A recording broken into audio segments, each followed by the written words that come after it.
ছোট্ট বন্ধুরা, আজকে আমরা শিখব সঠিক উচ্চারণে বাংলা স্বরবর্ণ। তাহলে চলো ভিডিওটি শুরু করি। অ আ হ্রস্ব ই দীর্ঘ ই হ্রস্ব উ দীর্ঘ উ ঋ এ ওই ও ও। আবার বলো,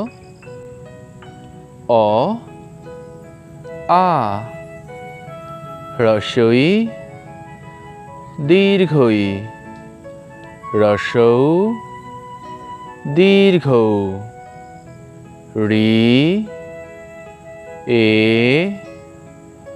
ওই ও ও। পরবর্তী ভিডিও পেতে চ্যানেলটি সাবস্ক্রাইব করে পাশে থাকা বেল আইকনটি বাজিয়ে দিও। ধন্যবাদ।